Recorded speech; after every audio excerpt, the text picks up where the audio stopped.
Hi, everybody. Thank you for coming and welcome to the Iowa City Book Festival. I want to thank the sponsors, first of all. The sponsors who made this event possible include the City of Iowa City, the University of Iowa, the Iowa City Public Library, Think Iowa City, Iowa Public Radio, the Graduate Hotel, and the world's greatest bookstore, Prairie Lights.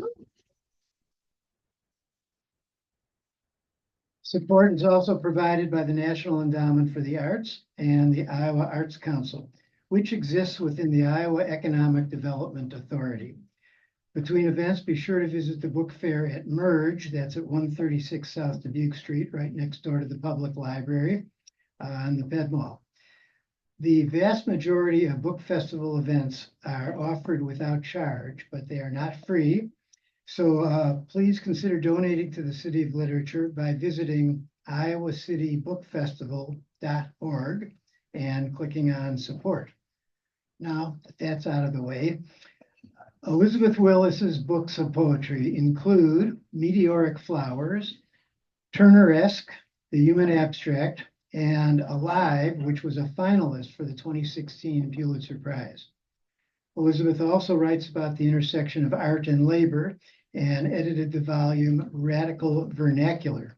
Her newest book, Liontaming in America, was on the 2024 Longlist for the National Book Award for Poetry. And I would say it's the most thought-provoking book I've read in a long time. Elizabeth teaches at the Iowa Writers Workshop, but more importantly, she's my good friend and neighbor. Please join me in welcoming Elizabeth Willis.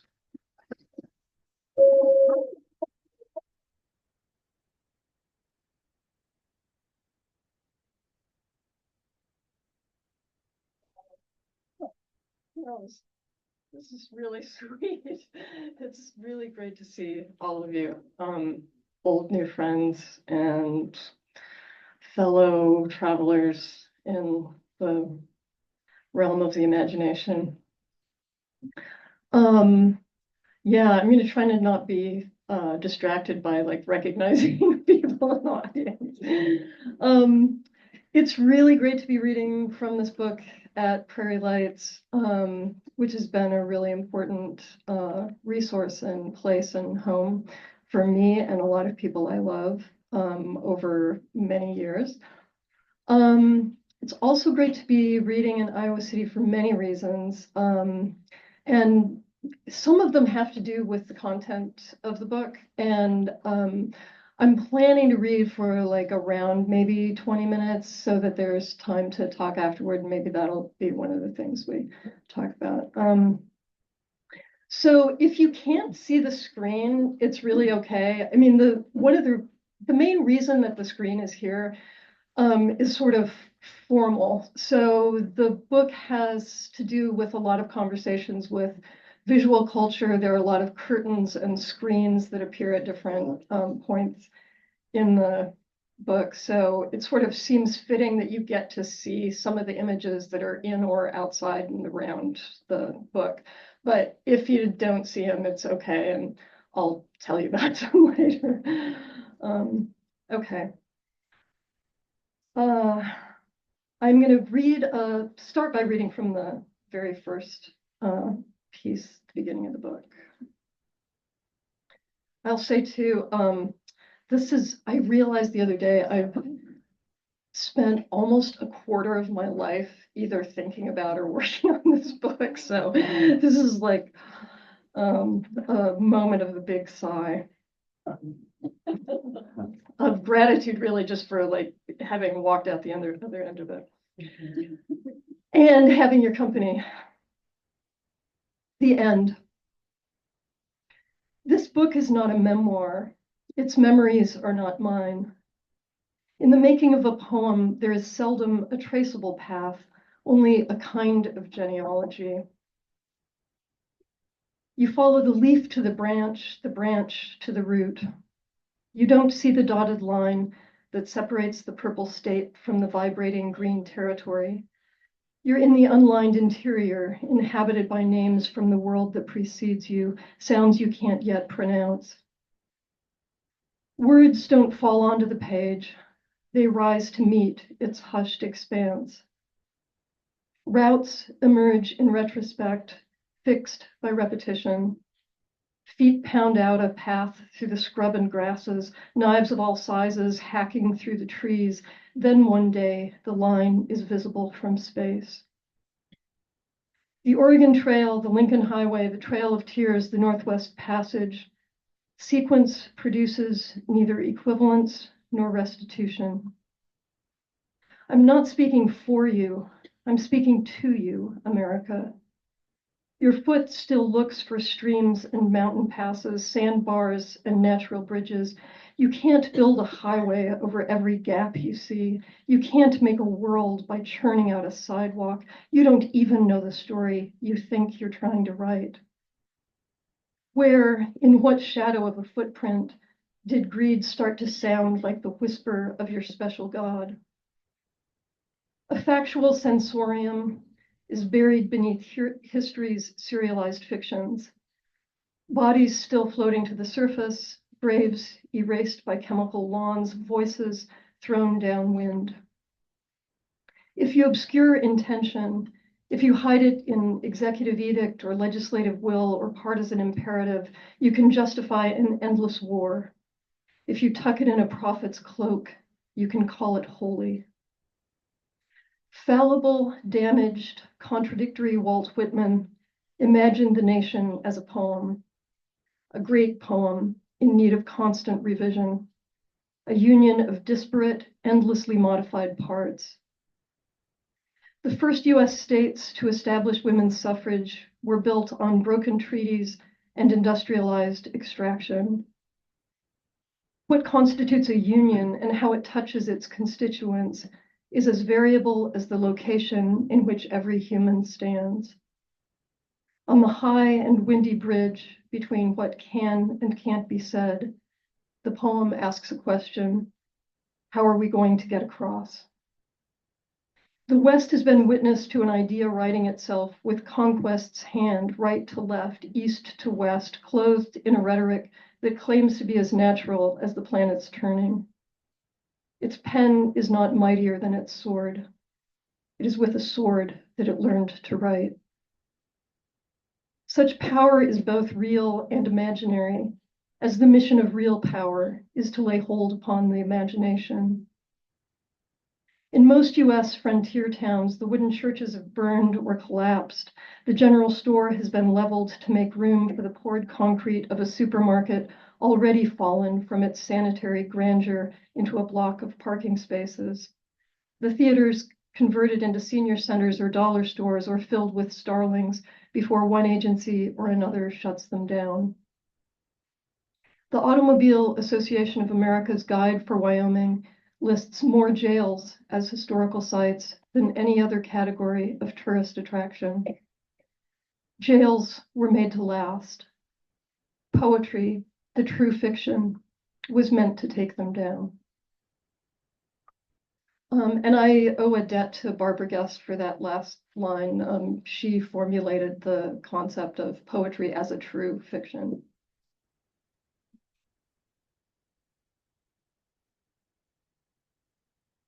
I'm not sure how much to say in between things, how much extraneous information you need, but I kind of feel like you'll get it as it goes along. So this is another poem that's early in the book. Settler Time 1.0. In the beginning, words, anatomy, anger, astonishment, apple, box elder, circumstance, animal husbandry, murder, corn, a well, a shovel. The end belonged to syntax. She did, he did, eat, partake of, something, forbidden. He was, they were, captured, cast out. He was, they are, unburied, lifting off. In between was the play within the play, nouns weighing their actions, complicating, conjugating, repeating. In between was the idea of beginnings and endings, paperwork. In between was where the story of everything out of sight took shape, swerved. The crisis of 1620, the disaster of 1692, King William's War, Queen Anne's War, King George's War, the War of Jenkins' Ear. Every action had a wage, was a wager. Silver and copper drew their lines upon the region between the fire and the clouds. Pine tree money, lion dollars, pieces of 8 conducting their bright quadrille across the unsteady backdrop of a map. Territories were flagged, ruched, stitched open. The Panic of 1819, the Panic of 1837, the Panic of 1873. States were states of mind, having an argument in black and white and playing it out like a game that becomes a war upon the fields. The rising action climbed the curved horizon of a hill, the story and the landscape, the metaphor and the plot. A hunger for endlessness puts the story on repeat. Suddenly, every body is assigned a proxy life in miniature among the tin soldiers and fences and model forts, or in the shifting grounds of the woods, or among the open wilds of native grass. Here they must anticipate carefully their relation to what comes next, consider the silent contracts of the gift. Only heaven appears in Technicolor, only heaven claims to read the map from above. Treaties, typhoid, whooping cough. Only an alien language would believe it could have the last word. Zealot, zenith, Zion. Okay, so this is the other side of the map. This may or may not be obvious. The quotation from, is speaking into the mic okay? Yeah. You guys can hear it? Okay. The quotation that runs across these two images, a region may be defined by its barriers to perception, is a quote from Irving Goffman, who wrote The Performance of Self in Everyday Life. And one of the repeated tropes, ideas, interests of the book is that the performance of self and performances in the context of theater and film, and how those kind of co-inform each other, and what patterns get reenacted to what end, either toward liberation or toward control. So anyway, I'm going to read most of a section that's from the middle of the book. That is devoted to an actress, primarily to an actress named Maud Adams. So, and thanks to my the director of the slides. Okay. The Adams family. Asenath Annie Adams grew up in a log house with 3 mothers and a father. When the father died, the 3 mothers lived on down Little Cottonwood Canyon. The girl, this Annie, could throw her voice to the back of her room and up the side of a mountain. A few nights a week, she put on a hat or an apron or a scarf and mounted a platform to practice the martial art of public emotion. She stood beside herself in the oily light and said someone else's words. She said them in tents and living rooms and dance halls, on makeshift stages placed on scaffolds. When she was old enough to travel to the city on her own, Asenath Annie Adams joined one of the earliest troupes of actors on the stage of the Salt Lake City Theater beneath a bust of Mr. Young. Sometimes she traveled with other actors to San Francisco and Reno. When she married, it was to a man from elsewhere, a man with a different story. Some said the husband had been a banker. Some said, no, he was a banker. Nice Ohio family. Was it her husband or her father whose past had drawn a crooked line through Canada? Was he wanted or wanting, a criminal or a prospector? Soon there was a daughter. Then there was no husband. No one talked about where he went or how he died. There was Virginia City, where he liked to gamble, San Francisco, where he lost his shirt. Somewhere along the line, A. Adams bore a close resemblance to a Mrs. Harvey Glidden.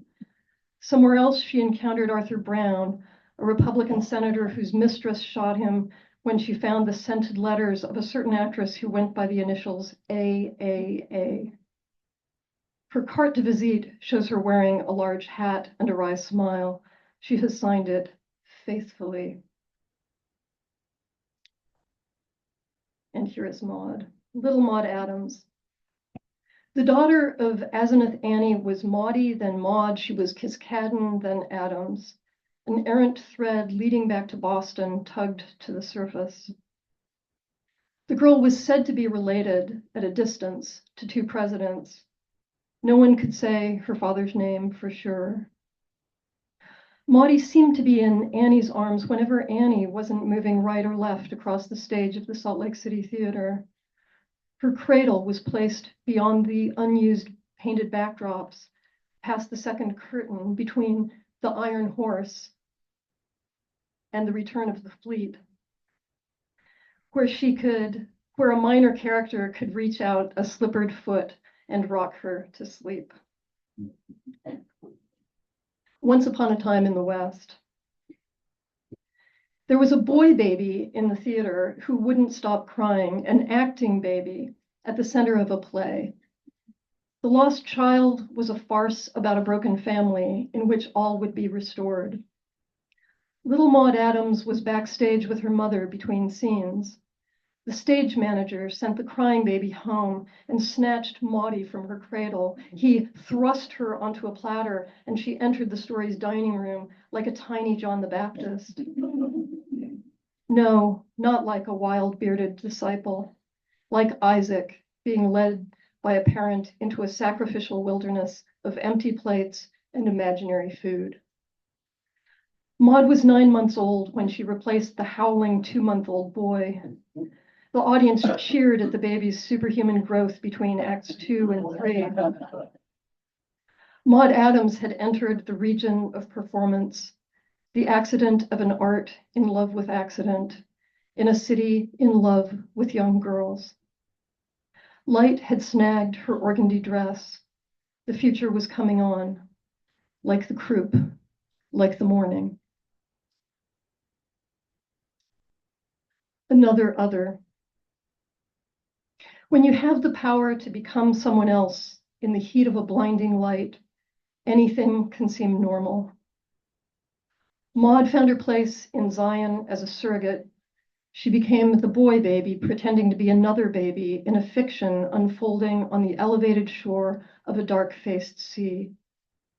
She could look back at the invisible rustling monsters of the deep and say the magic words.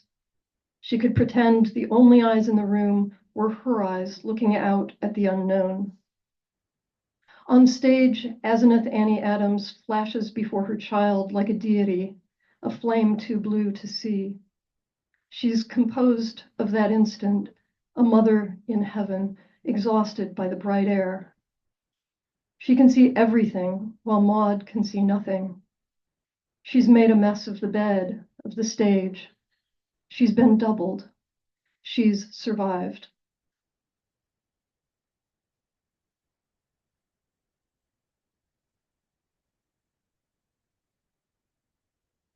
The Lost Child. So Maud Adams emerged from the theater's long, dark wings head first into the slippery hands of a theocratic world that already considered itself a page. A city built on a bright desert platform, the platform set against a painted backdrop, jagged mountains layered on an icy sky. A revelation, an apocalypse, the blue sublime. The theater was the finest building in Great Salt Lake City. It was rushed into being with no expense spared and dedicated in 1862, 31 years before the completion of the city's temple. In place of the masks traditionally carved above the stage, a semblance of Mr. Young surveyed the audience, comedy and tragedy in one. On this stage, a new idea of the family was being performed, a new idea of the state was being essayed. It was meant to be paradise with clothes. Deus ex machina. In a frontier theater, pine is painted to look like Eastern oak or Italian marble. A velvet drape smudges the boundary between what you're meant to see and what you're not. A theater is sacred. It has its own rules. A temple is a theater, a portal for enchantments. Someone builds the machinery whereby a god shapes the arc of events from behind a curtain, a god with 3 names and more than one person to love, a god who could make a girl pregnant with a glance, the brush of a wing against her belly. Little Maud Adams would fly from that performance to the neverland of the Eastern Theater. She would refuse to remain on the eternal platter. She would stand up, she would run, she would take a train. She would become other people with other addresses. A woman, a man, a boy.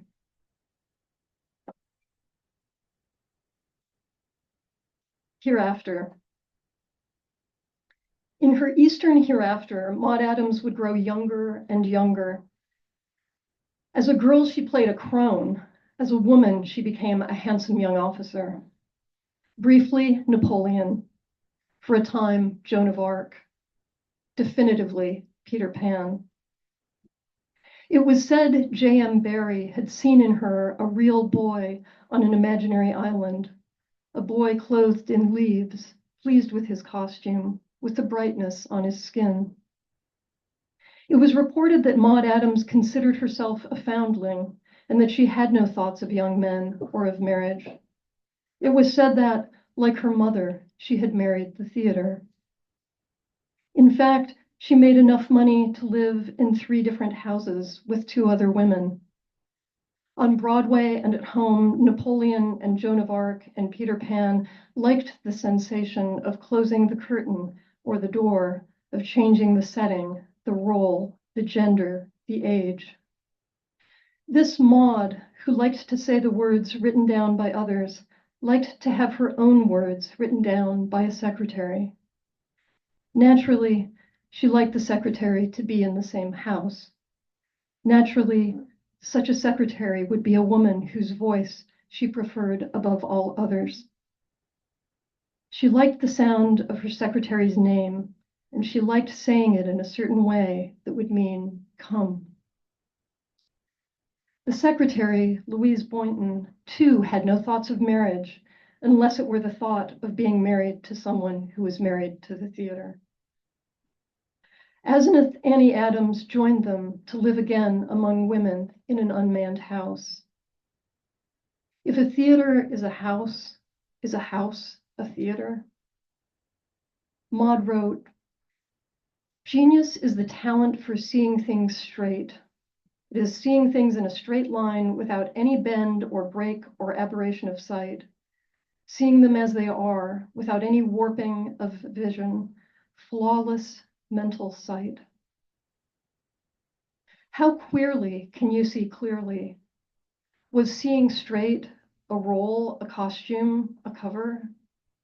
Or did it mean creating a world beside itself from which you could see clearly? How queerly can you see straight?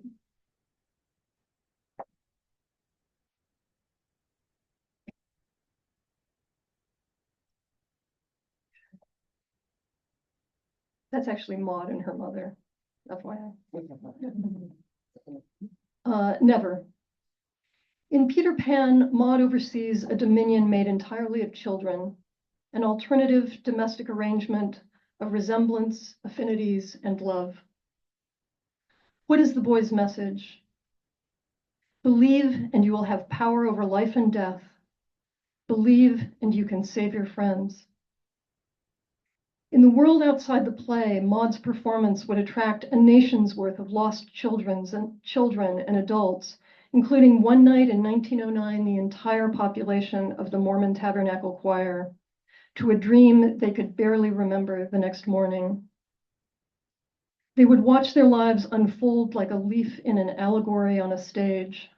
They could think of the sky as inhabited by children who had no other way to escape, so they jumped. A play about the delicate webs of freedom and imagination would make its star the highest paid woman in the theater. Maud would be caught in it for the rest of her life. And this is the last in the sequence, my favorite.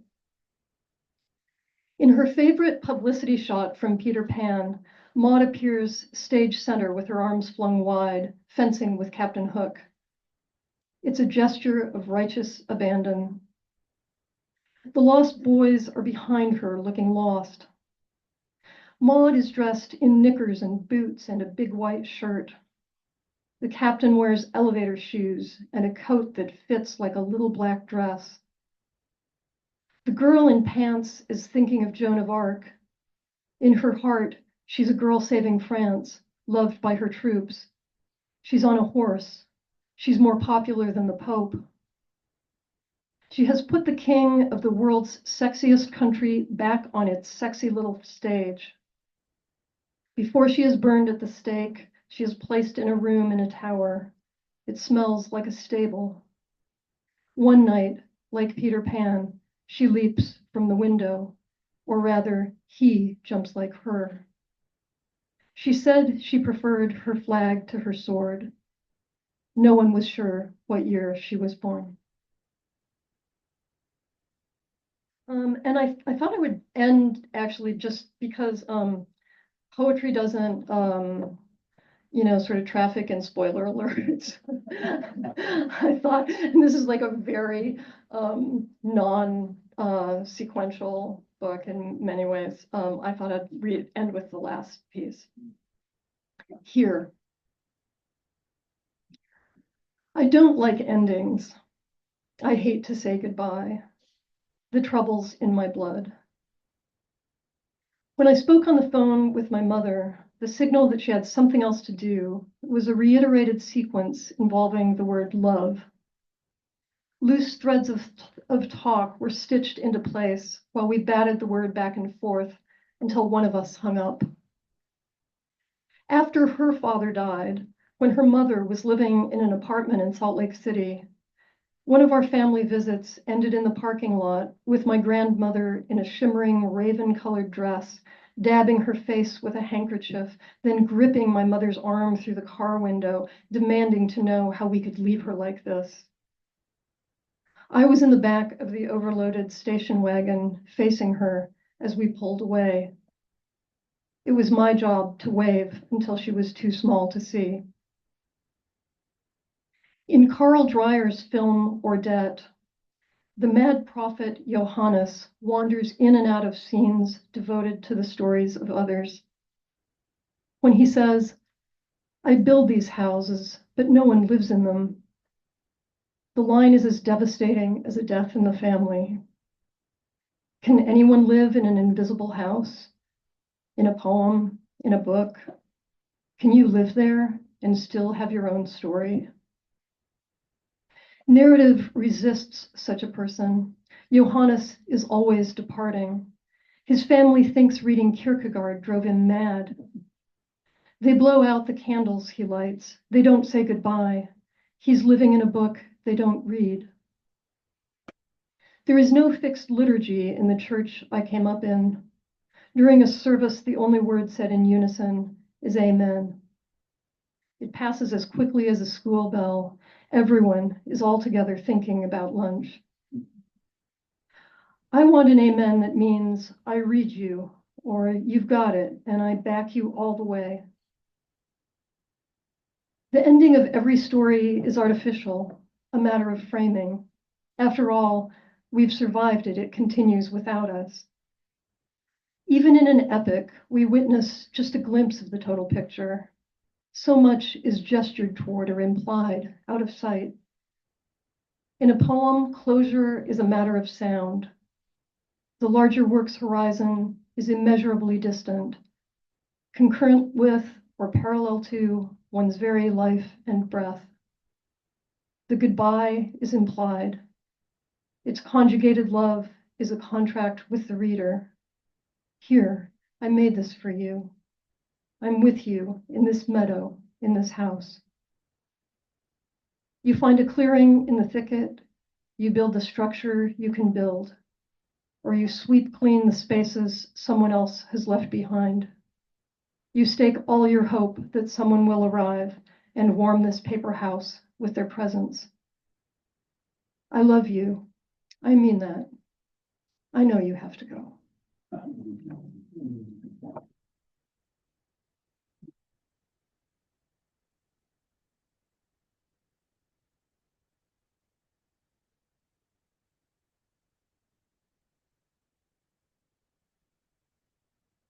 Elizabeth Willis is happy to talk with you and answer questions. If you want to raise your hand, I'll bring the microphone over to you.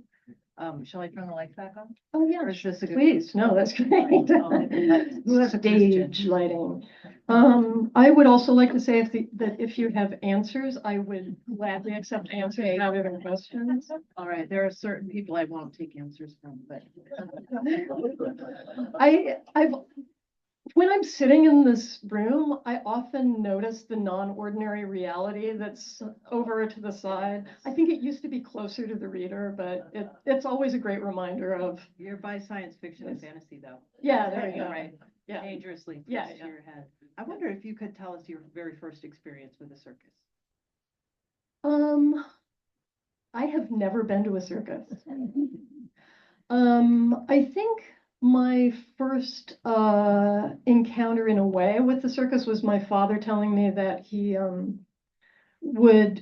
so he grew up in Laramie, Wyoming, and when the circus would come through town, you could literally like smell it at a distance, and because of poor civic planning or corruption among the railroad executives or something, the station was actually was out of town. So anyway, they would actually make a parade down Main Street, and he would like help out and get free admission to the circus. So, but it really, this book does actually have a little bit about lion taming in it, which I talk about, and I don't have to really say much more, except that think about Circe as the etymological root of the circus. Got it. Yeah. Elizabeth, so I was curious, like, what drew you to Maud Adams as a subject? Interesting. Okay. Well, like a lot of things in this book, there are a lot of ways in. One is the fact that she was I think she was the highest paid person in the theater in the world at the time, at the height of her career. And so the fact that she had links back to the Salt Lake City Theater was really interesting. And as somebody who is, I don't know, always had a kind of critical stance toward the systems that I inherited, I was interested in people who took various kinds of leaps. I don't know, there are a lot of things. I have a great grandmother who actually was a bit player in the Salt Lake Theater and who was there at the time of Maud Adams, but so they supposedly knew each other, but then there's like the stuff of legend and all of that. But I'm really interested in people who find ways, forms of liberation within the constraints of their moment. And yeah, there are other things I could say about that if you want to return to it later. Hi, Joe.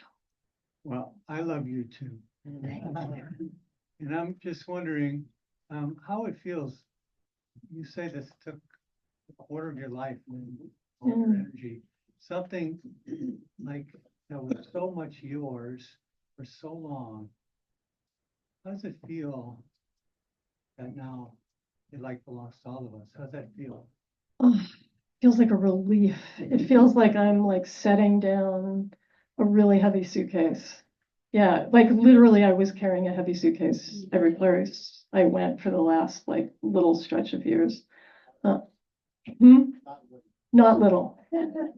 Heavy, large suitcase full of books and stuff. I wanted to be I feel like in American history, and especially in histories related to any kind of belief systems, whether religious or political, there are so many ways that they are told through untruths. And so I was interested in, although there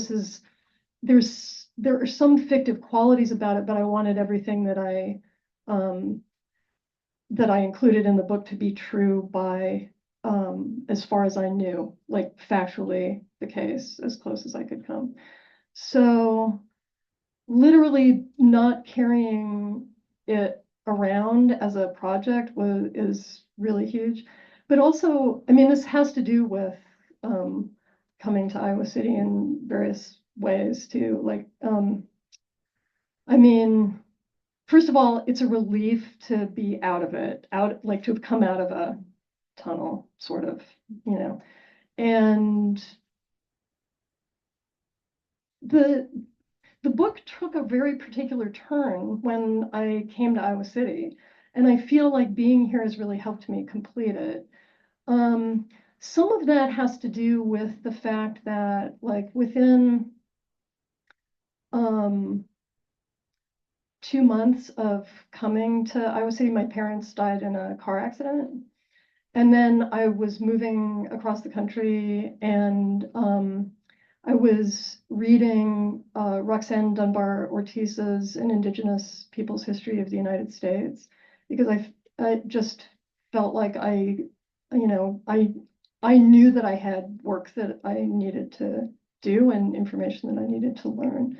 So those two things converging right before I came, or as I was coming here, kind of informed some of the, like, sense of necessity about it. And yeah, I felt like I wanted it to go someplace else. I felt like I was holding on to it too much. And yeah, I don't know, that's like very meandering. Was that sort of what you were asking me? Yes. Or more like personally, how does it feel? I feel like I can sigh. This was wonderful. As a poet, something I know nothing about, how do you find the order in your meandering words? How do you find what feels like this should be second to the beginning and this should be next to the end? The story of Maud probably goes from childhood to agedness, but how does one put the other words in a book and know that that's the right order? Well, I think whether or not there is a right order is a question. So one of the difficulties I had actually was arrangement. It took a really, really long time to figure out what felt right as a way to move through it, because it's very, I'm sorry, fiction writers, it's very anti-narrative. Like, it actually sees narrative as part of the problem. Like the fact that we think of history as if it were narrative and as if it has an inevitable arc toward particular ends. And so my interest in the book became really very much about undoing that sense of inevitability. And that meant that it had to not be chronological. And so after kind of cursing myself out for being so nonlinear and like, why can't I get this to work? I was like, oh, because it doesn't begin at the beginning. It begins at the end, like, which is where we are now, the end of a lot of different patterns. And the question of how to go forward, how to reinterpret history involves like seeing where were the places when things could have taken other turns. And how do you think about history in a less kind of monolithic way? Because if we think of the past as like everybody was either on this side or that side, then we're stuck in exactly the kind of, reality that we're in right now. Politically, so it did feel like it's not a polemical book. I felt like I wanted the structure of it to be a form of undoing, which is necessary before any kind of redoing. would seem possible. So the epigraph to the whole book is kind of from John Cage, and it's Begin Anywhere. So initially I thought it was actually, there are 21 sections that go in all kinds of different, to different places. But initially I thought the only way this book can work is if it's in a slipcover and everything is, all the sections are published as chapbooks that then can, you know, begin at different places. So I really think of it as not an, you know, not the right way, but as a way. Yeah. Hello. Hi. As a non-poet, I have an answer and a question. Oh, great. And the answer is thank you. Mm. I've been to one other reading here, and something profound just happened to me, like profound, and I just want to thank you for that. And the question is, given that endings are arbitrary and it's been with you for so long, how did you know this was over? Yeah. Well, I actually I got to a point where, like my editor kept saying, like, just send it in when you're finished, you know, and I was just like, no, actually, like, I'm losing my mind. I need to, I mean, I really believe that writers, and I think poets in particular, are in a call and response relation to the world all the time. And so the idea of not having a response back and trying to hold this, you know, like I felt like an elephant on a bicycle kind of, you know, and so I don't necessarily think it's the end. I think there's probably like at least 100 pages that I didn't include. And sometimes I've thought about what to do next and, oh, should I like kind of develop some of those interstitial things? I don't know. I might, but there might be other things that seem more necessary, but yeah, I didn't think of it as necessarily an ending. Yeah. I think it's more interesting if we remember that we're in the middle of everything all the time. And so we can make things go in different directions. Well, yeah. Including not continuing on the same path. Yeah. Other questions?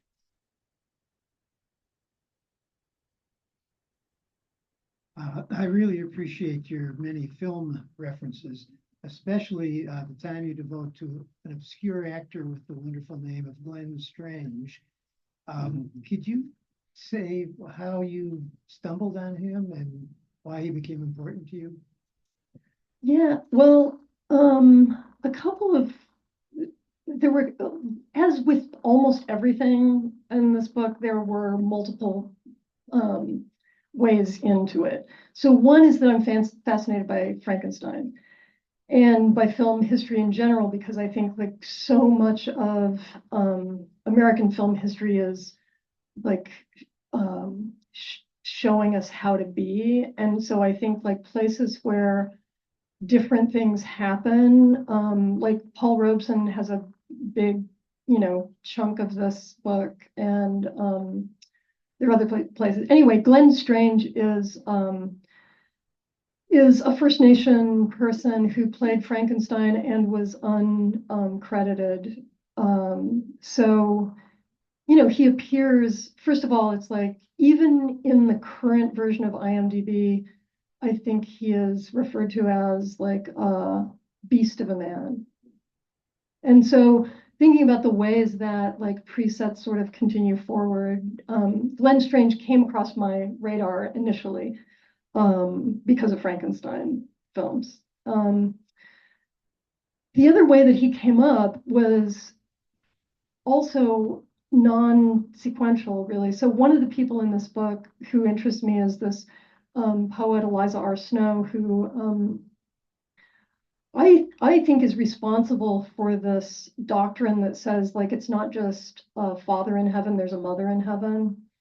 And she wrote a poem that, you know, like a lot of people say like, oh, was written after the Mormon church decided there was a mother in heaven, but I think it was her idea. And so I think even navigating what's prophecy and what's invention, what's imagination is something. She followed this is really circuitous, but that's how it goes. She was following the legislation in Congress that led to the Indian Removal Act of 1830. And in an attempt to draw public attention to that, she, again, this is like looking at the failures at the same time that you're looking at the like positive intentions. She publishes a poem called An Indian Song, and the pseudonym she uses is Pocahontas.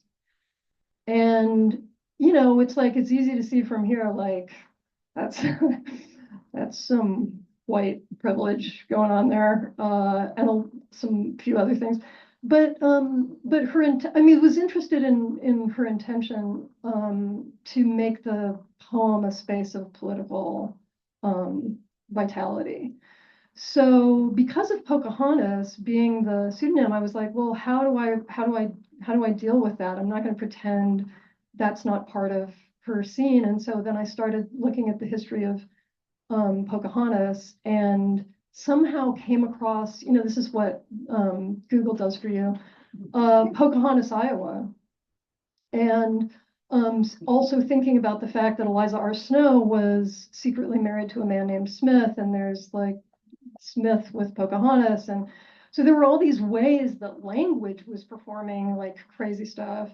And then there are ways that the narrative of like following a historical thread led to completely unexpected places.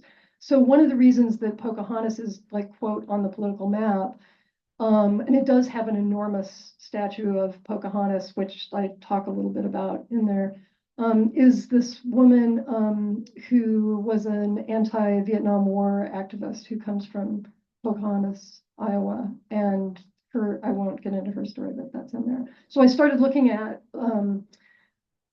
in the information about Pocahontas, like famous descendants of Pocahontas, Glenn Strange, it turns out. And I'm like, I know that name. So that's why Glenn Strange. Yeah. I'm so delighted that you read the Maud section, the poems, because I think I told you I am completely lost in your book still. But what I really love is there is a very transgressive, almost anti-epic stance to dismantling this desire to create coherent and self-justifying narratives. And when I was listening to your reading of Maud, it just sort of, everything came together for me, because I think this anti-epic you wrote is that of an incredible lyric poet. The way you give these individuals their poetry is so beautiful and generous. And they sort of echo back and forward throughout the anti-epic. It's really fantastic. Thank you so much. Yeah. Thank you, Aaron. That's really beautiful. Yeah, definitely anti-heroic, like definitely. Yeah. I don't know, we're probably like getting close. Okay, but we'll have this be the last question. Okay. Is that all right? Yeah. Thank you. I felt like your readings really brought up the idea of how the depth of language and meaning. And one of the things that I noted, I am also post-Mormon. And so when you had the analogy of the Peter Pan leaves, that really brought up for me things from Mormon temple ceremonies. And poetry is just a beautiful way that you can say so much with one little idea, the depth of that. I just really appreciate that. And then I wonder about your research and your study, and it makes total sense to me that it's taken you, like you said, so long to write. But I'm curious about that, like that Frankenstein question, like all of those, like the depth of your research and study. How do you decide that's not a road I'm going to go down? I am going to go down that road. Yeah. Well, I felt like there were a lot of things I Well, okay, so the harder thing is, what roads do I have the audacity to go down?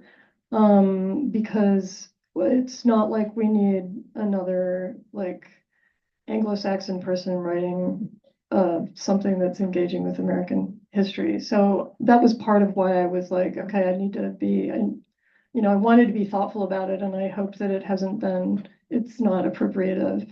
And that includes things relative to Mormonism. Like I didn't stay with that system and structure long enough to go through temple ceremonies and made a decision not to.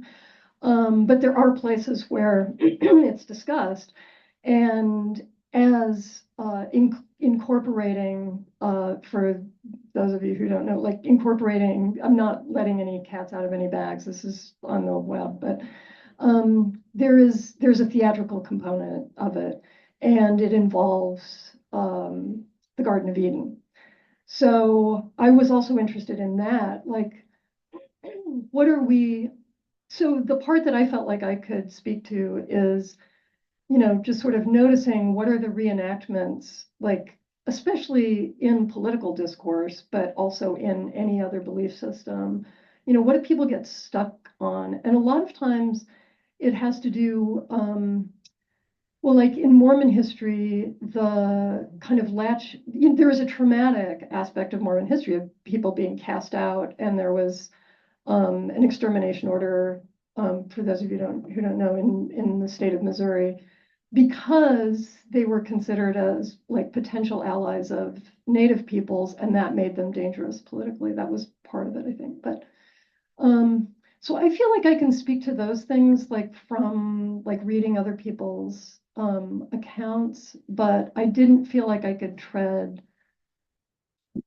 all the way in. And definitely, I didn't feel like I could go there entirely with Mormon. That felt like a road that I needed to not go all the way down, because it's not, there were limits to my experience with it. But yeah, I don't know. I feel like there's a lot more to say about the contents of that can of worms, but I'd be interested in talking with you later if you want. Yeah. Well, thank you so much for that marvelous reading and really a very good conversation. It's been wonderful having you here and wonderful having all of you here. Elizabeth Willis will be happy to talk with you and sign copies of the book for you. We'll have it set up all the way over there by the window so we can get everything ready for the next event. But thank you so much, and thank you, Iowa City Book Festival. And stay around for the next event. Forrest Sanders is going to be reading from his new book, so just stay in the house. Thanks, you guys.